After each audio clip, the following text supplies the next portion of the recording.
Hola, bienvenidos todos los que están conectando con nosotros esta noche.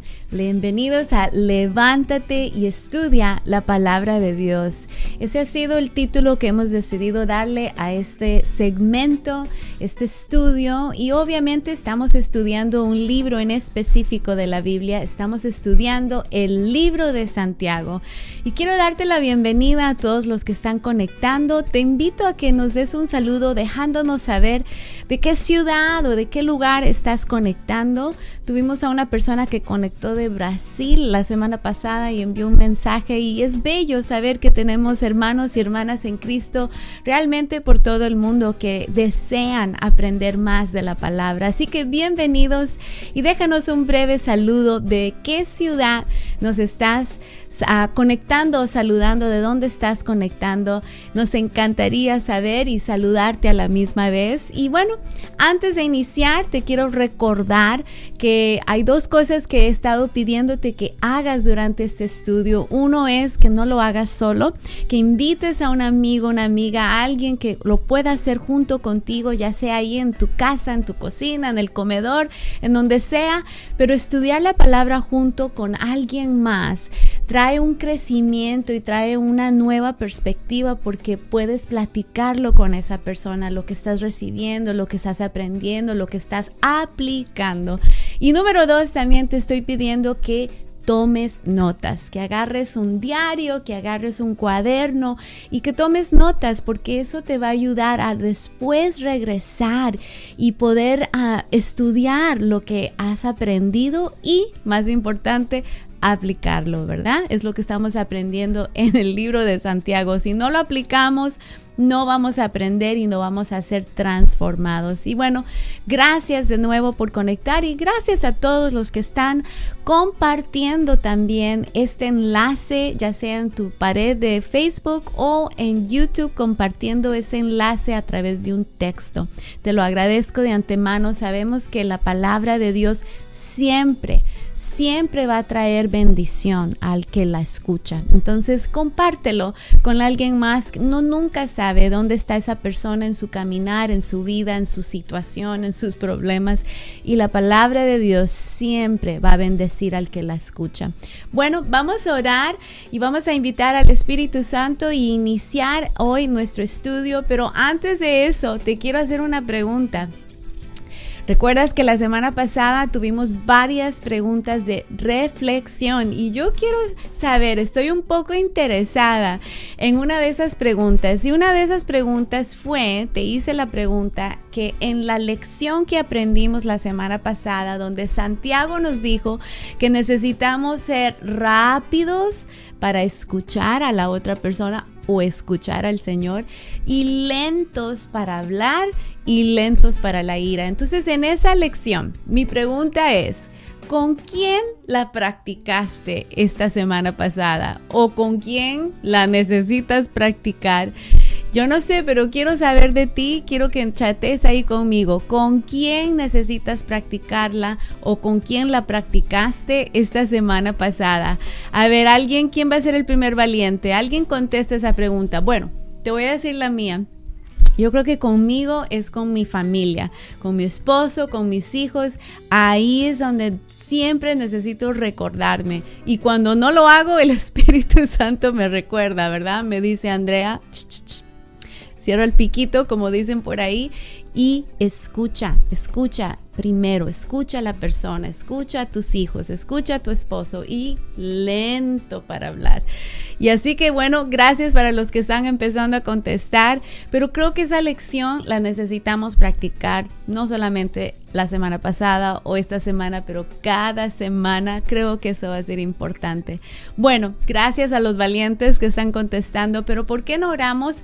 Porque hoy necesitamos cubrir mucho de lo que estamos aprendiendo de la palabra de Dios. Así que bueno, Señor, te invitamos esta noche. Primero que todo, gracias por tu palabra. Oh, damos gracias por tu palabra, Señor. Te invitamos para que nos hables directamente, abre nuestro entendimiento, nuestros pensamientos y penetra lo más profundo de nuestro corazón. En el nombre de Jesús. Y su iglesia dice amén, amén, amén. Así sea. Bueno, Iniciemos porque tenemos mucho que cubrir en esta tarde. Vamos a leer ahora el capítulo 2 de Santiago. Y de nuevo estoy leyendo de la Nueva Traducción Viviente. Recuerda que es una versión más para plática y por eso es que la hemos escogido. Pero si tienes otra versión, está bien, simplemente acompáñanos aquí. Pero Santiago 2, voy a leer versículo 1 al 4, dice esto.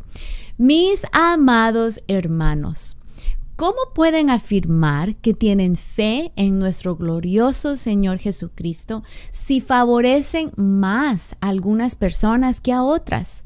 Por ejemplo, supongamos que alguien llega a su reunión vestido con ropa elegante y joyas costosas y al mismo tiempo entra una persona pobre y con ropa sucia. Versículo 3. Si ustedes le dan un trato preferencial a la persona rica y le dan un buen asiento, pero al pobre le dicen, tú puedes quedarte de pie allá o bien sentarte en el piso. ¿Acaso esta discriminación no demuestra que sus juicios son guiados por malas intenciones? Dice Santiago. Bueno, aquí Santiago, sin tomarse un descanso, se lanza su siguiente lección, por decir así, o su siguiente sección de sabiduría, porque recuerda que este libro es un libro práctico y Santiago no va a desperdiciar ni el tiempo ni sus palabras. Él llega al grano y empieza a lanzar esta enseñanza de esta siguiente sección. En estos versículos está advirtiéndonos del pecado de la parcialidad. Parcialidad. ¿Por qué no chateas eso? Parcialidad. Para empezar, parece un poco extraño, a lo mejor te lo sientes como estás pensando, ¿por qué Santiago escoge este tema?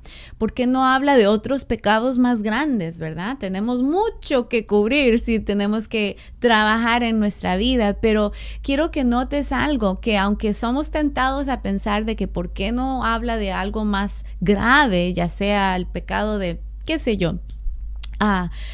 Hay muchas cosas que pudiéramos platicar, pero quiero que notes algo. Santiago está convencido de que esto es importante y a través de la dirección del Espíritu Santo nos ordena a ti y a mí a que nos abstengamos de mostrar esta parcialidad de cualquier tipo. Aquí no hay excusa.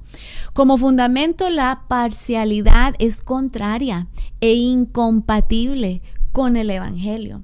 Desde el comienzo de la Biblia aprendemos que el hombre y la mujer fueron hechos a la imagen de Dios. Todos somos hechos a la imagen de Dios. ¿Por qué no dices eso conmigo? A la imagen de Dios. Entonces, la parcialidad es un ataque a la imagen de Dios. Porque cada ser humano, como hemos declarado, ha sido hecho y hecha a la imagen de Dios. Cuando participamos en el pecado de la parcialidad, en cualquier grado que sea, estamos mostrando que no entendemos verdaderamente el Evangelio. Ay. Eso está fuerte y yo creo que por eso, por la inspiración del Espíritu Santo, Santiago quiere pausar y quiere enseñarnos algo. Y antes de que seamos tentados a, bueno, sí, ok, sigamos, yo quiero aprender algo diferente. Hay que pausar y hay que aprender y hay que aplicar como estamos aprendiendo. El mensaje del Evangelio que Jesús trajo a nosotros, Jesús vino a derribar toda barrera, ya sean barreras culturales, ya sean barreras raciales, económicas o religiosas. Jesús vino a derribar esas barreras y Jesús ha proclamado el mensaje de salvación a todos. Él no le da importancia a una clase que a la otra. No, Él nos trata a todos al mismo nivel. Y de hecho, 2 Corintios 8:9 nos dice que Jesús mismo se hizo ¿qué? pobre para que nosotros pudiéramos volvernos ricos. Jesús atravesó las barreras sociales y rescató a los débiles, a los humildes. Y mientras leemos el Evangelio, nos sorprende descubrir que los más alejados del reino de Dios muy a menudo eran ¿quién? Eran los religiosos, los que supuestamente amaban la ley y seguían la ley y hacían todo correcto, ¿verdad? Vemos a través de la escritura que más seguido ellos, los religiosos, eran los más alejados del mero corazón de Dios. Y yo no sé tú, pero yo no quiero ser como esos religiosos. Yo quiero practicar y demostrar más y más a mi Señor Jesús en mi manera de cómo yo trato a cada persona. Yo quiero que cada persona que interactúe conmigo se sienta como que los traté, que eran los más importantes del mundo, no importa quién sean. Y claro, somos tentados muchas veces a hacer una diferencia conforme a lo mejor cómo se ve la persona por afuera, cómo habla, de dónde viene, su trasfondo, su pasado, aún su parecer de afuera.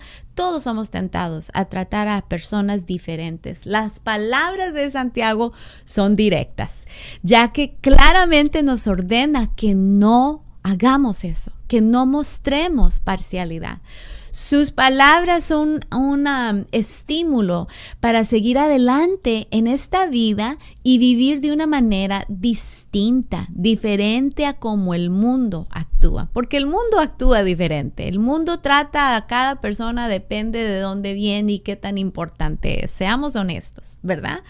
Y Dios nos está llamando a través de la palabra de Santiago a no ser como el mundo. En esos versículos 2 y 3, Santiago nos da un ejemplo de parcialidad en caso de que pensemos que no lo hacemos. El ejemplo puede parecer exagerado, pero nos hace pensar profundamente en nuestras propias tendencias para honrar a quienes tú y yo consideramos importantes, dignos y descuidar a quienes parecen menos importantes. Seamos honestos por unos segundos. Es cierto, yo creo que si somos honestos podemos admitir que tú y yo en ciertas ocasiones, a lo mejor no todo el tiempo, pero en ciertas ocasiones anhelamos ¿qué? Anhelamos la atención de aquellos que piensan que son importantes. Queremos su aprobación o incluso buscamos que otros sepan que nos aprueban. Es, yo creo, una naturaleza del ser humano. Nos apresuramos a a invertir nuestro tiempo y energía en aquellos que se consideran importantes y nos apresuramos a ignorar a los que parecen una carga o menos importantes. Estos pecados revelan un problema de aquí adentro, del corazón, en nosotros mismos y debemos de reconocerlo y arrepentirnos. Jesús dio su vida por los ricos y por los pobres, por ese alguien importante y por ese nadie que nadie conoce. Jesús dio su vida por cada uno de nosotros y debemos nosotros derramar nuestras vidas al servicio de cada persona hecha a su imagen. Santiago deja en claro que la participación de ese tipo de parcialidad no solamente es cruel, sino que es un pecado. ¿Por qué no chateas eso conmigo? Es un pecado. Y hay que verlo, reconocerlo y ahora cambiar, aplicar esta verdad. Entonces, ¿qué hacemos cuando sentimos que hemos participado en esos ciertos momentos de parcialidad? ¿Sabes qué hacemos? Número 1, arrepiéntete. Nos arrepentimos. ¿Por qué no chateas eso? Me arrepiento. Así es, ese es el primer paso. Nos volvemos al Señor, le pedimos perdón y le pedimos que nos cambie, que nos restaure. ¿Y sabes qué? Él lo hace, Él lo hará, porque lo único que Él busca es un corazón sincero, no perfecto, porque nadie es perfecto, pero sincero. Y cuando lo reconocemos, pedimos perdón, nos arrepentimos, dejamos de buscar el favor de las personas y buscamos ahora agradar al Señor, al al Dios Todopoderoso. Nos recordamos a nosotros mismos que los ricos de la sociedad y los más populares de quien sea, de cualquier lugar, son tan valiosos para Dios como los desamparados de la esquina y los que luchan espiritualmente. Todos somos valiosos ante los ojos de Dios. Necesitamos realmente pedirle a Dios, Dios, danos una visión de la humanidad tal como tú la ves, Señor. Había un canto años atrás que decía, muéstrame lo que es importante para ti, dame los ojos que tú tienes y dame el corazón que tú tienes. Y eso es lo que necesitamos pedirle al Señor. Necesitamos un corazón que vea a las personas hechas a la imagen de Dios, con almas que necesitan el mensaje de Jesús, el mensaje, el evangelio y la esperanza de Jesús. Todos necesitamos ese mensaje. Y el mismo evangelio que puede salvar a los perdidos es el mismo evangelio que puede transformar continuamente nuestros corazones. Y bueno, continuemos. Ahora vamos a leer ese versículo 5 al 7 del capítulo 2. Dice Santiago, escúchenme, amados hermanos. Está continuando en esa enseñanza de la parcialidad. ¿No eligió Dios a los pobres de este mundo para que sean ricos en fe? Pregunta él. ¿No son ellos los que heredarán el reino de Dios, el reino que Dios prometió a quienes lo aman? Versículo 6. Pero ustedes desprecian a los pobres. ¿Acaso no son los ricos quienes los oprimen a ustedes y los arrastran a los tribunales? ¿Acaso no son ellos los que insultan a Jesucristo, cuyo noble nombre ustedes llevan? Santiago está continuando, no ha soltado ese huesito aquí. Escuchen, dice él, Santiago está continuando de hablar sobre este tema del favoritismo, parcialidad, que prevalecía, y con un llamado a sus lectores a escuchar las palabras que él está diciendo. Parece que él está ilustrando, al inicio parece que él está ilustrando un ejemplo, pero ahora está cambiando un poco el tono y lo está haciendo más personal. Lo está hablando un poco más personal, como ya no es un ejemplo, ahora les está hablando directamente y está a punto de hablar directamente con los culpables de eso exactamente. Santiago está mostrando que se trata de una postura del corazón. ¿Por qué no chateas eso conmigo?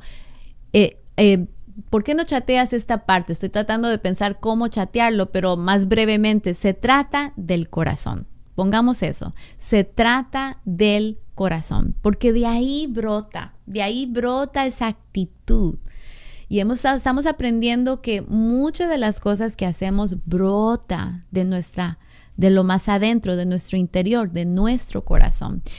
Ahora, no es necesario ser rico para deshonrar a los pobres o para mostrar favoritismo. De hecho, es probable que Santiago se dirigía a una audiencia predominantemente que era pobre, como fue el caso de la mayoría de la iglesia primitiva, eran gente pobre. Entonces no es como que él les estaba hablando a gente rica que tenían problemas de cómo trataban a los pobres. No, él estaba hablando a una audiencia que la mayoría eran pobres. Pero por eso él quiere que vean más allá de la superficie, que comprendan que esto es un problema, como hemos dicho, del corazón. Santiago nos recuerda el hecho de que Dios en su soberanía había elegido a los pobres del mundo para que fueran hijos de Dios. No está diciendo que Dios solamente vino por los pobres, sino que también ha elegido a los pobres. Dios ha llamado, escúchame, a su pueblo de toda tribu, toda lengua y toda nación. Llama a los ricos y llama a los pobres. Llama a los que tienen abundancia y a los humildes. Él llama a todos. Y sin embargo, al mismo tiempo, a lo largo de las Escrituras, también podemos ver que Dios tiene un cuidado, una preocupación especial por los pobres, los débiles, los desamparados, los marginados. Dios es un Dios compasivo. Las Escrituras rebosan del cuidado personal de Dios con los pobres y también da sus mandamientos para que su pueblo se preocupe de los pobres.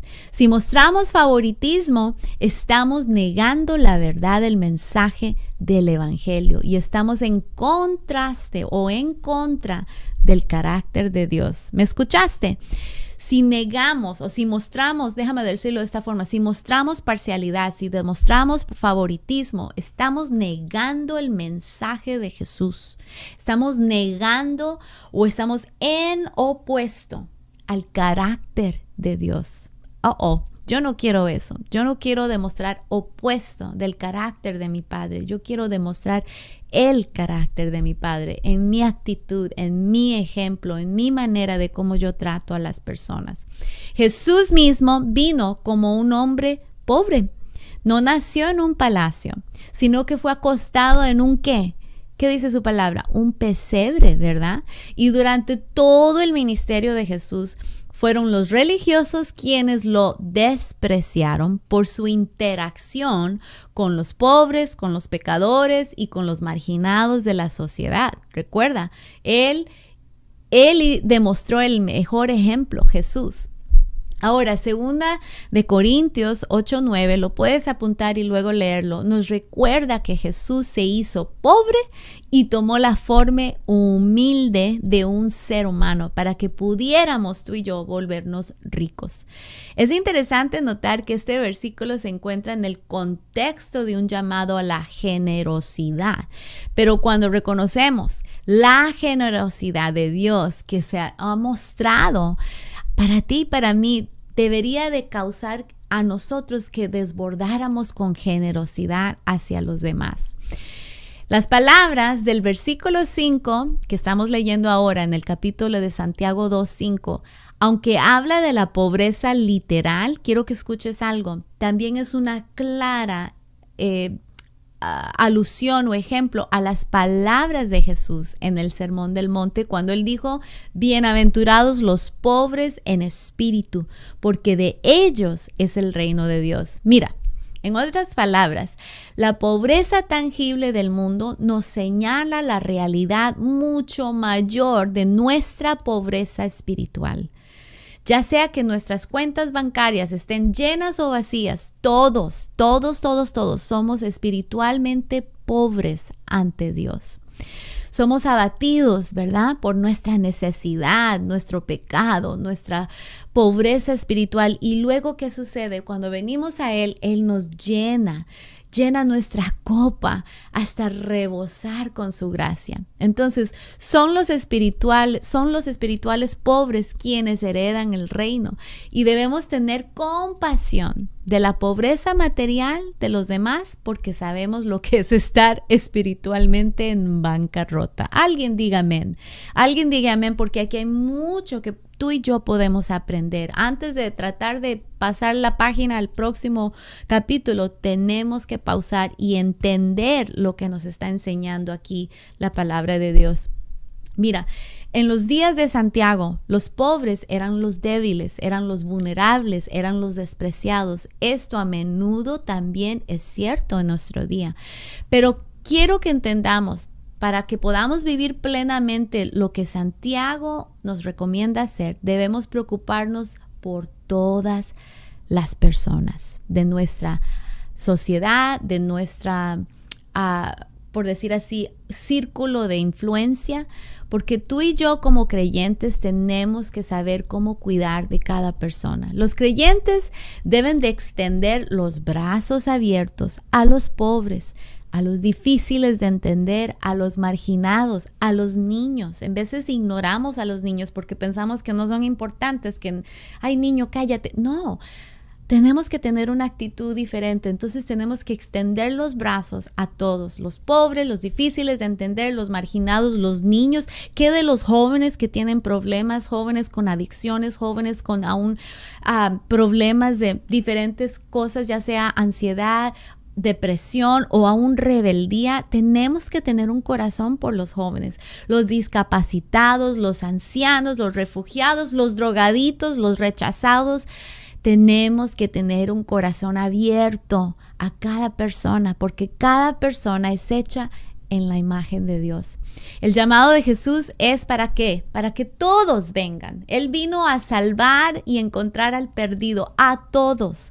Y si la iglesia rechaza a aquellos que parecen que no están bien o demasiado pecado, ay no, tenemos esa actitud en veces, o demasiado diferentes, con demasiados tatús, qué sé yo, no sé cuál es lo que a lo mejor te repugne, pero Dios nos está llamando a tener un corazón abierto, porque todos son hechos a la imagen de Dios. Y como seguidores de Jesús, llevamos su nombre con nosotros en nuestro título de cristianos. Santiago nos exhorta a representar a Cristo ante el mundo que nos rodea de una manera correcta. No sé si te ha pasado a ti como padre o como hijo, ¿verdad? ¿Qué nos dicen nuestros padres? Hey, eres un, y ya qué sé yo, dicen el apellido de tu familia, eres un Orozco, eres un Díaz, eres un, qué sé yo, Rocha, eres un González. ¿Y qué? Representa a nuestra familia bien. ¿Cuánto más a nuestro Señor Jesús debemos de representar a nuestro Señor Jesucristo de una manera digna, que Él esté orgulloso de cómo tratamos a nuestro prójimo? Bueno, continuemos porque se nos acaba el tiempo. Versículo 8 de capítulo 2, voy a leer del 8 al 13, dice Santiago: por supuesto, hacen bien cuando obedecen la ley suprema, tal como aparece en las Escrituras: ama a tu prójimo como a ti mismo.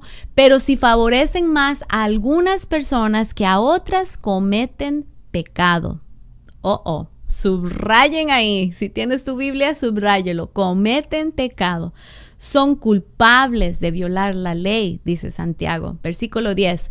Pues el que obedece todas las leyes de Dios menos una es tan culpable como el que las desobedece todas. Porque el mismo Dios que dijo no cometas adulterio, también dijo no cometas asesinato. Así que si ustedes matan a alguien, pero no cometen adulterio, de todos modos han violado la ley. Versículo 12. Entonces, en todo lo que digan y en todo lo que hagan, recuerden que serán juzgados por la ley que los hace libres.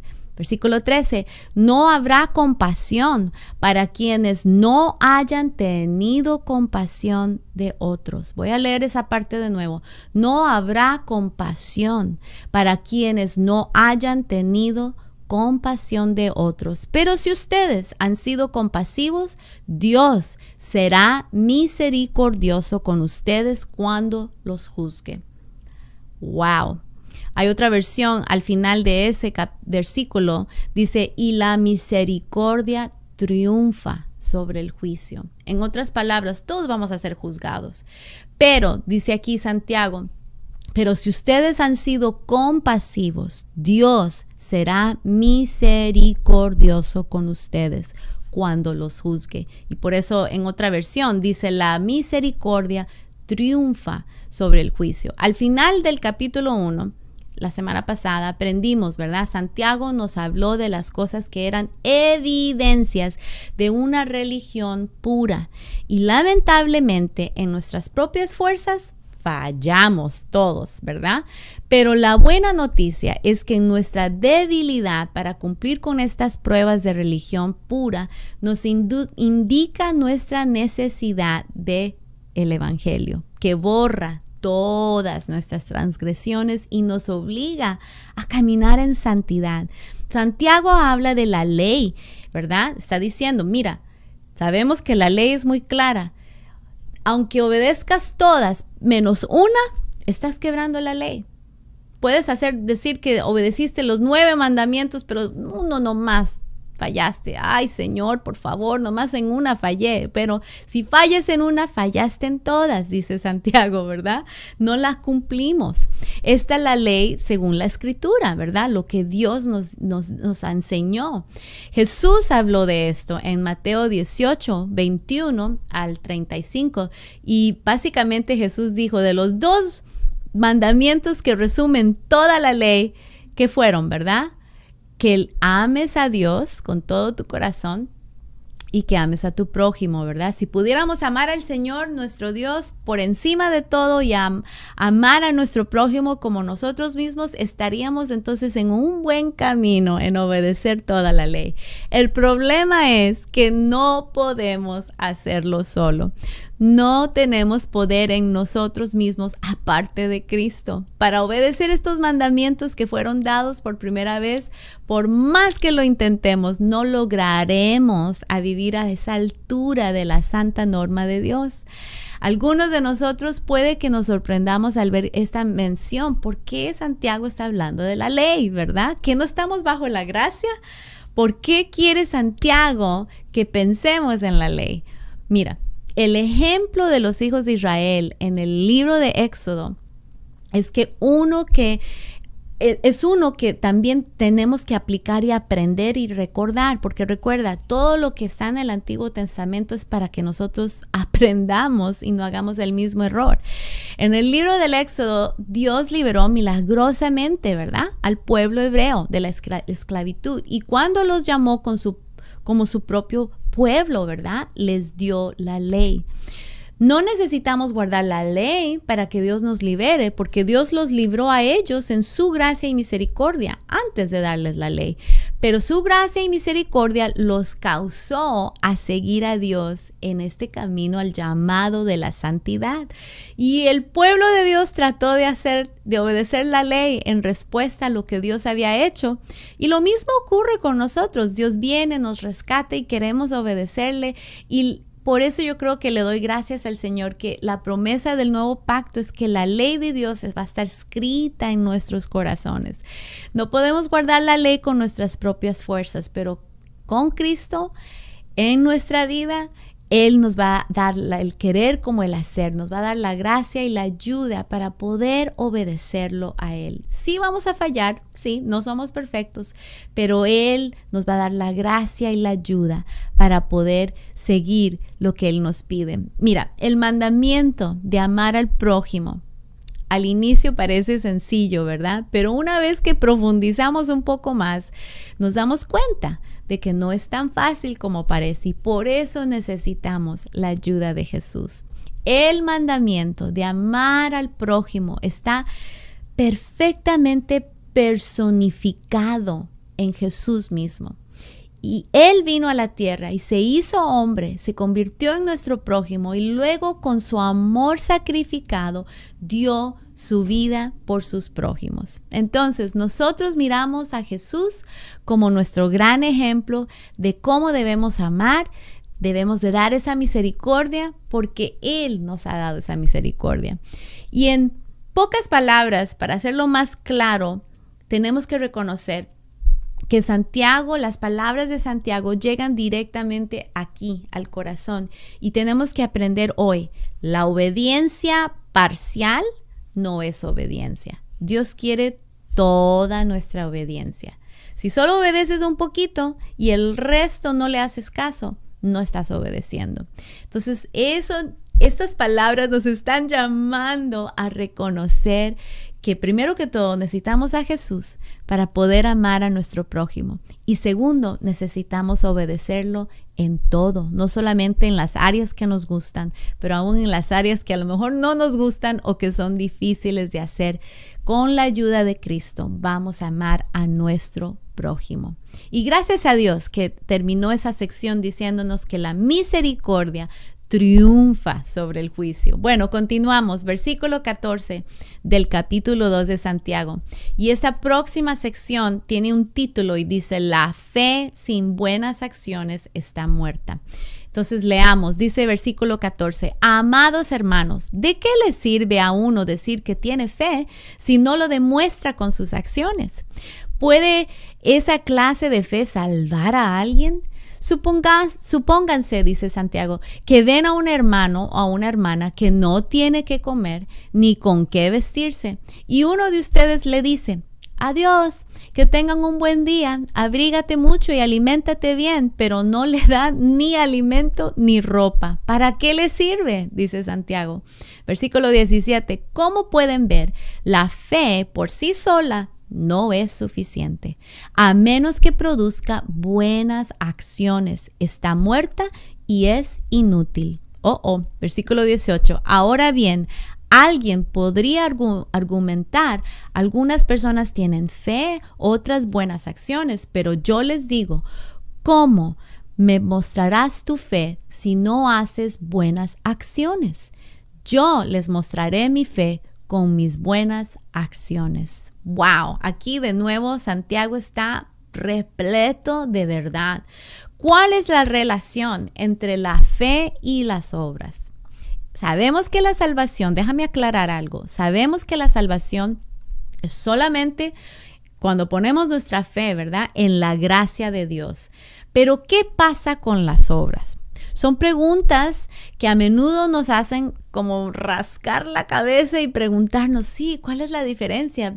No vamos a ser salvos por nuestra fe. Claro que no vamos a ser salvos por nuestra fe. Somos salvos por la gracia de Dios. Pero aquí Santiago está tratando de demostrar que sí hay una combinación, y lo vamos a explicar más, pero déjame decirte esto, estas preguntas se pueden volver personales, ¿verdad? Cuando pensamos esto, pero Santiago confronta con valentía este tema tan difícil. Su lenguaje es al grano y, como decir así, te lo tira en la cara muy claramente, pero Santiago habla de personas que dicen que tienen fe, pero su vida no muestra obras. Para ser claros, nuestras obras no tienen absolutamente ningún poder para salvarnos, ¿ok? No tienen el poder para salvarnos. Pero Santiago está señalando que la verdadera fe siempre va a dar un resultado en obras. No podemos venir a Jesús y no ser cambiados. Santiago está señalando que la fe sin las obras no es una fe en absoluto. Los reformadores dijeron que aunque somos salvos solo por la fe, la verdadera fe nunca va a estar sola. Esta es la verdad que Santiago busca desempacar, como dice mi esposo, para nosotros en estos versículos. Santiago luego pasa a dar un ejemplo, ¿verdad? Él habla de un hermano o una hermana en la iglesia que no tiene dinero, no tiene ropa adecuada, no tiene nada que comer, y le vamos a decir, bueno, hasta luego, Dios te bendiga, aliméntate bien, abrígate bien, y no hacemos nada. Es una necesidad desesperada, un ejemplo que él nos está dando, y Santiago habla sin miedo de esta situación, de este ejemplo, y pregunta, ¿de qué sirve si miramos a un hermano hambriento y sin ropa y le ofrecemos palabras vacías sin actuar? Es muy real lo que él está diciendo. Quizás Dios desea que tú y yo seamos esa respuesta a la oración de ese hermano o esa hermana necesitada. Quizás su pan de cada día va a llegar a través de nuestras manos. Esto es lo que Santiago está diciendo, que la fe sin obras es palabra nada más. Las palabras vacías no tienen poder para ayudar a los necesitados. Las palabras vacías no tienen poder para salvar. Si nuestra supuesta fe consiste solamente de palabras religiosas, entonces no es fe verdadera, dice Santiago. Jesús tiene el poder de salvarnos y les da a sus hijos una fe activa. ¿Por qué no chateas eso? Mi fe es activa. Mi fe tiene acción, porque la verdadera fe obra. Chatea eso conmigo. La fe verdadera obra. Tiene algo que activa dentro de ti y de mí para accionar, para hacer algo. La ilustración de Santiago es solo un ejemplo de una fe viva, pero es una de las que debemos prestar atención. Atención, porque a Dios le importa, debe de importarnos a nosotros también. Quiero recordarte algo que Jesús dijo para darte un ejemplo clave, ¿ok?, de lo que Santiago está diciendo. Jesús, esas son las palabras de Jesús en Mateo 25, del verso 35 al 40. Escríbelo ahí, Mateo 25, Del versículo 35 al 40, Jesús dijo esto: cuando el Hijo del Hombre venga en su gloria con todos sus ángeles, se sentará en su trono glorioso. Pon atención. Todas las naciones se reunirán delante de él y él separará a unos de otros, como separa el pastor las ovejas de las cabras. Versículo 33 de Mateo 25. Pondrá las ovejas a su derecha y las cabras a su izquierda. Entonces dirá el rey a los que estén a su derecha: vengan ustedes, a quienes mi Padre ha bendecido. Reciban su herencia, el reino preparado para ustedes desde la creación del mundo. Escucha, porque tuve hambre y ustedes me dieron de comer. Tuve sed y me dieron de beber. Fui forastero y me dieron alojamiento. Necesité ropa y me vistieron. Estuve enfermo y me atendieron. Estuve en la cárcel y me visitaron. Y le contestarán los justos, Señor, ¿cuándo te vimos hambriento y te alimentamos, o sediento y te dimos de beber? ¿Cuándo te vimos como forastero y te dimos alojamiento, o necesitado de ropa y te vestimos? ¿Cuándo te vimos enfermo o en la cárcel y te visitamos? Versículo 40, el rey les responderá: les aseguro que todo lo que hicieron por uno de mis hermanos, aun por el más pequeño, lo hicieron por mí. Luego dirá a los que estén a su izquierda: apártense de mí, malditos, al fuego eterno preparado para el diablo y sus ángeles, porque tuve hambre y ustedes no me dieron nada de comer. Tuve sed y no me dieron nada de beber. Fui forastero y no me dieron alojamiento. Necesité ropa y no me vistieron. Estuve enfermo y en la cárcel y no me atendieron. ¡Wow! Estas palabras fueron las palabras de Jesús. Entonces, Santiago no rehúye la verdad audaz cuando nos dice que la fe sin obras está muerta. Santiago nos está diciendo que la fe que está sola no es la fe verdadera. No es la fe en absoluto. Nos da otro ejemplo, por decir así, al anticipar que algunos pueden ver las obras como un don espiritual, pero no. Creen que algunos tienen fe y otros obras, pero Santiago responde valientemente diciendo que las obras son evidencia de la fe. Evidencia. Entonces, si la fe ha nacido en nosotros, si realmente estamos creyendo con todo lo que su palabra dice, vamos a accionar, vamos a hacer algo. ¡Wow! Increíble, ¿verdad? Bueno, sigamos. Versículo 19 de Santiago 2. Tú dices tener fe porque crees que hay un solo Dios. Bien hecho, dice Santiago. Aún los demonios lo creen y tiemblan aterrorizados. ¡Qué tontería! ¡Wow! ¡Qué palabras de Santiago! Dice versículo 20. ¡Qué tontería! ¿Acaso no te das cuenta de que la fe sin obra... Voy a leerlo de nuevo. ¡Qué tontería! ¿Acaso no te das cuenta de que la fe sin buenas acciones es inútil? ¿No recuerdas que nuestro antepasado Abraham fue declarado justo ante Dios por sus acciones cuando ofreció a su hijo Isaac sobre el altar? Ya ves, su fe y sus acciones actuaron en conjunto. Chatea eso conmigo. Conjunto, van juntas. La fe y las obras van juntas. Continúo leyendo. Sus acciones hicieron que su fe fuera completa. Y así se cumplió lo que dicen las Escrituras. Abraham le creyó a Dios y Dios lo consideró justo debido a su fe. Incluso lo llamaron amigo de Dios. Versículo 24. Como puedes ver, se nos declara justos a los ojos de Dios por lo que hacemos y no solo por la fe. Wow. Voy a tratar de consolidar aquí porque hay mucho que podemos aprender de estos versículos, porque Santiago está usando un lenguaje muy fuerte. Esto está fuerte. Santiago continúa explicando el fruto de la salvación. Nos está dando una imagen clara de que la verdadera fe siempre es evidencia en las obras. En otras palabras, la fe verdadera produce fruto. ¿Por qué no chateas eso? La fe verdadera produce fruto. Habla directamente en ese versículo 19, ¿verdad?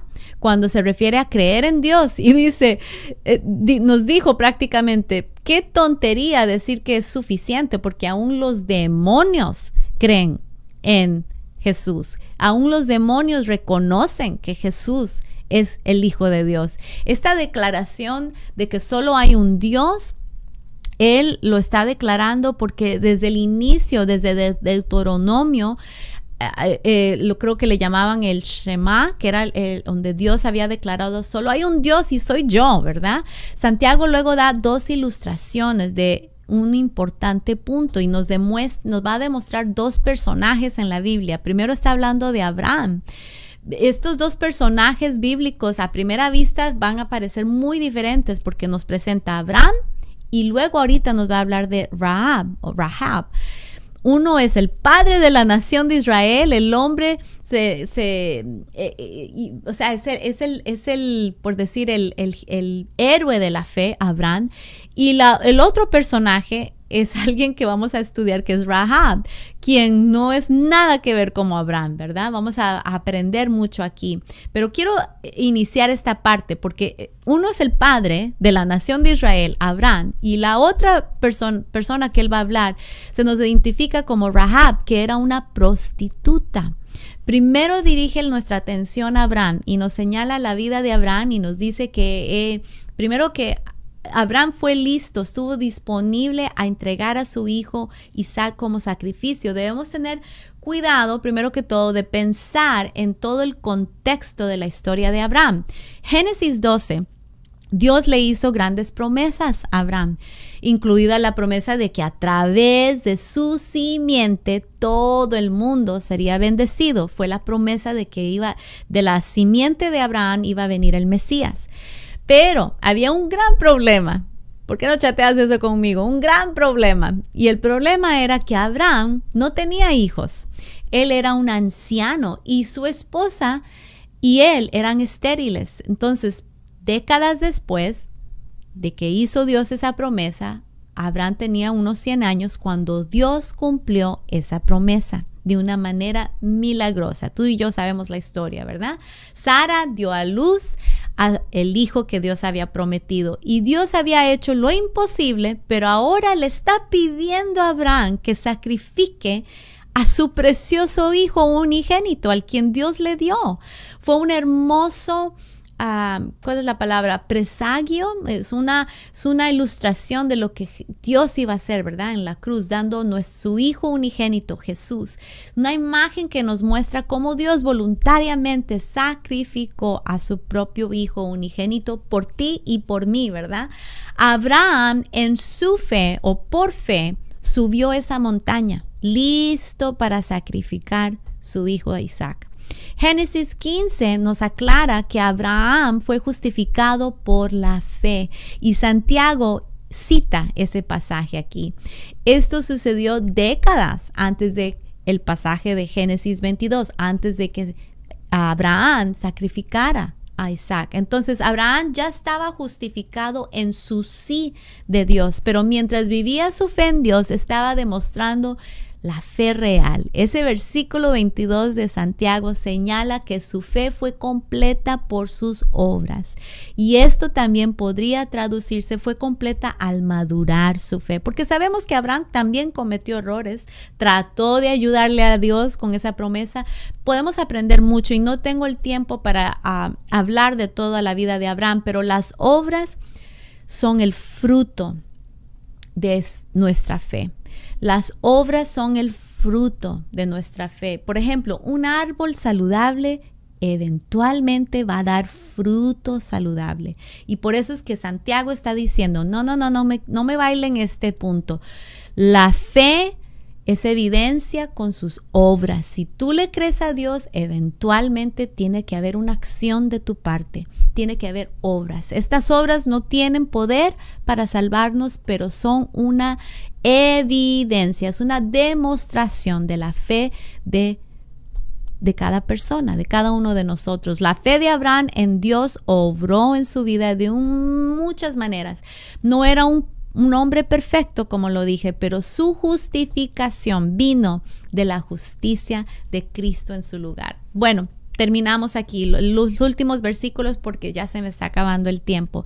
Pero versículo 24 de Santiago 2 dice: ¿cómo puedes ver? Se nos declara justos a los ojos de Dios por lo que hacemos y no solo por la fe. Versículo 25. Rahab, la prostituta, es otro ejemplo, dice Santiago.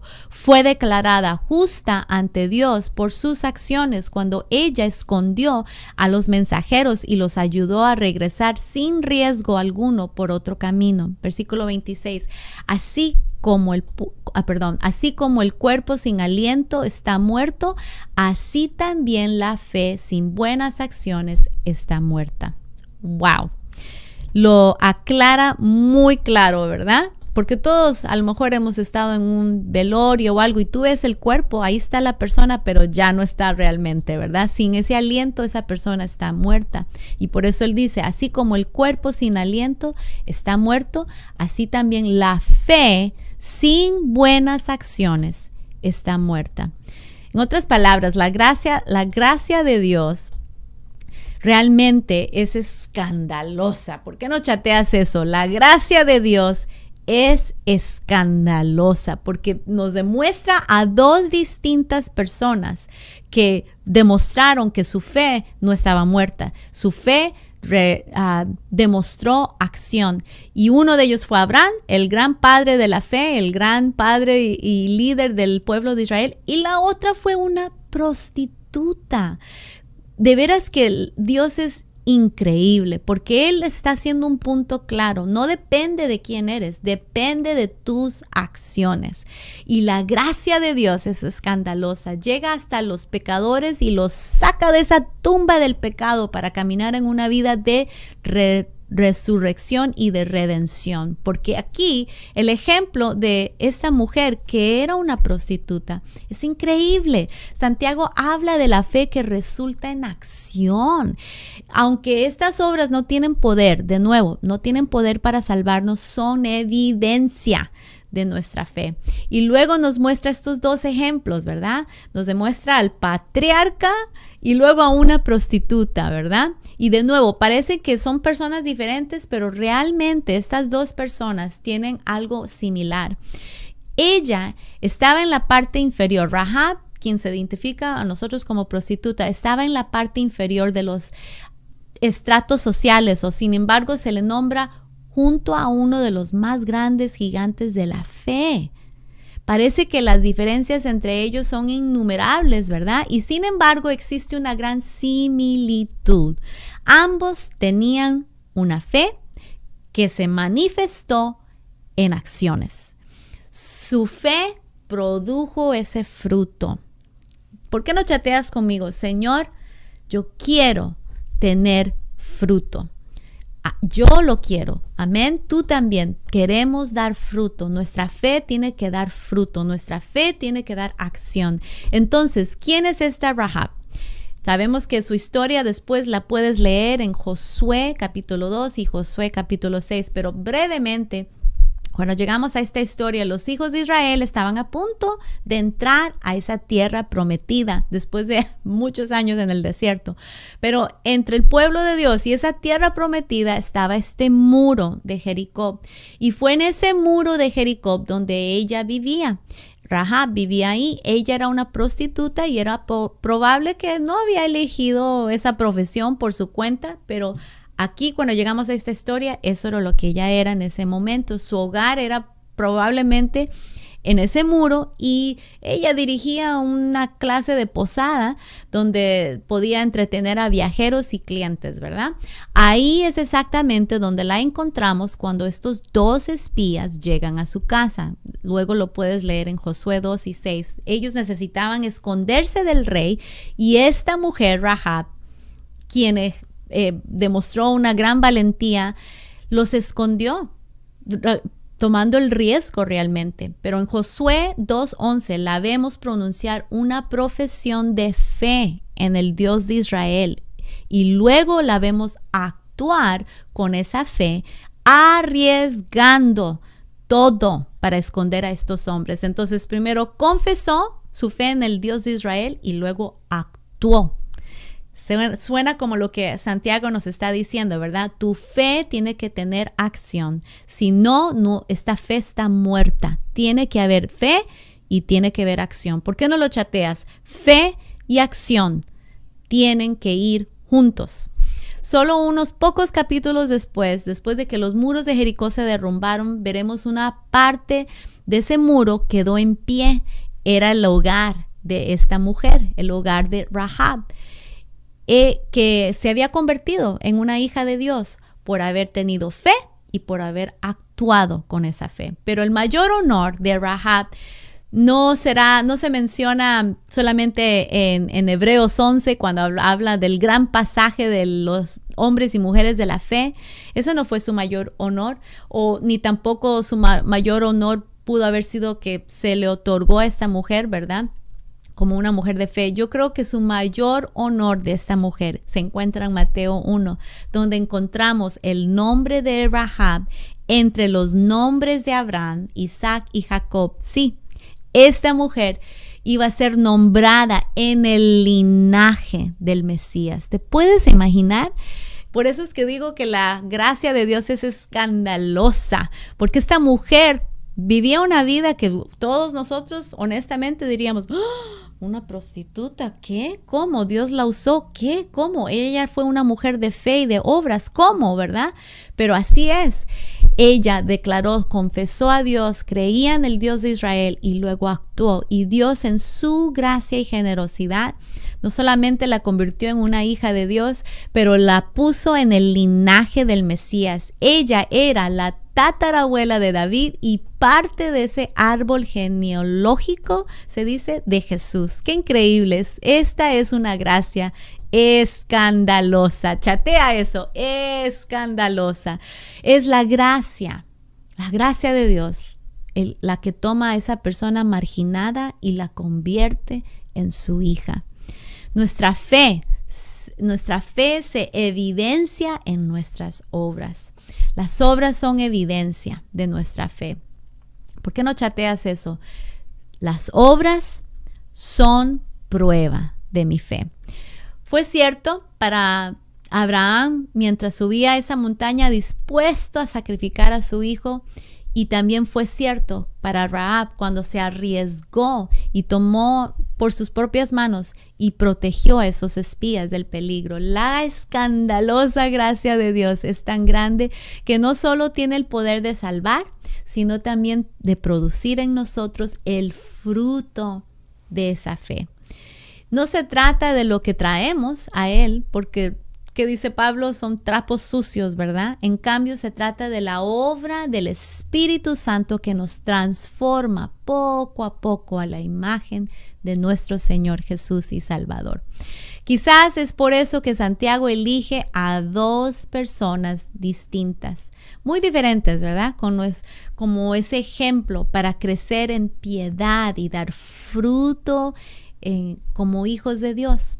Puede parecer diferente para cada uno de nosotros en cómo llegamos a ese proceso, pero quiero que sepas algo, toma tiempo, pero Dios va a hacer la obra cuando tú y yo anhelamos obedecerlo y anhelamos actuar en esta fe. Ya estamos llegando aquí a la conclusión, pero quiero animarte.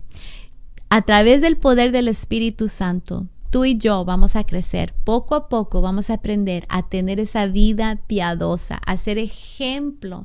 Como Jesús fue ese ejemplo, tú y yo poco a poco, con la ayuda del Espíritu Santo, vamos a demostrar no solamente nuestra fe, pero vamos a demostrar obras que agradan a nuestro Padre Celestial, obras que demuestran que hay evidencia de fe en nuestra vida. Y te animo esta semana a que le pidas al Señor, Señor, ¿cómo puedo actuar en mi fe?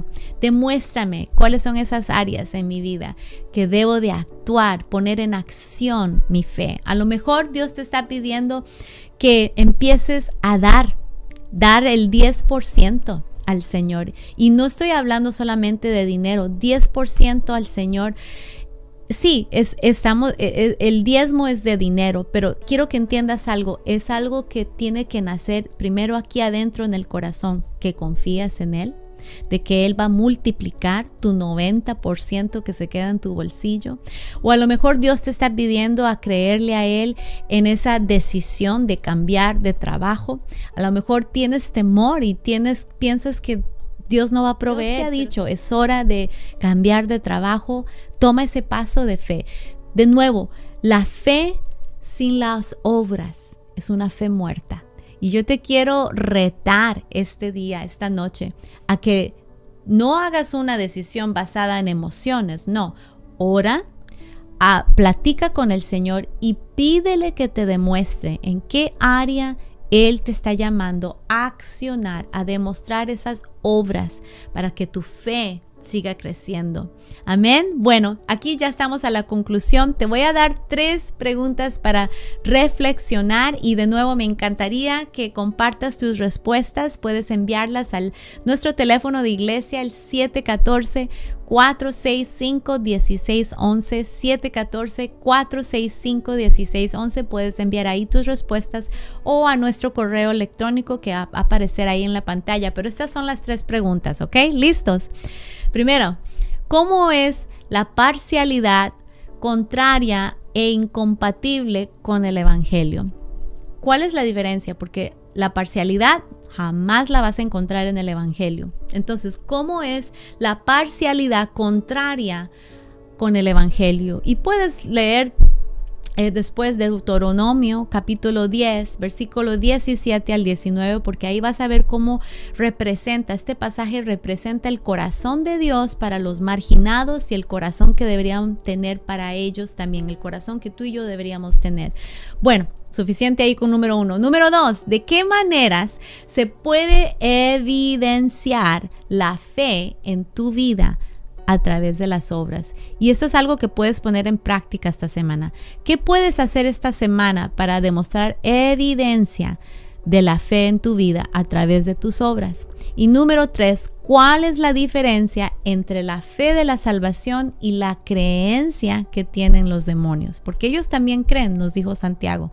Pero ¿cuál es la diferencia entre esa fe de salvación y la creencia que tienen los demonios? Bueno, espero que estas preguntas te ayuden a reflexionar y espero más que todo que la palabra de Dios haya llegado profundamente a tu corazón y haya causado un deseo, una convicción de hacer algo diferente esta semana. Dios te bendiga, gracias por acompañarnos. No se te olvide compartir este enlace y compartir este estudio con alguien más. Gracias de nuevo, nos vemos muy pronto el próximo el próximo martes de nuevo, pero también te invito a que conectes en línea los domingos con nosotros o en persona. Pero Dios te bendiga, nos vemos muy pronto. Hasta luego.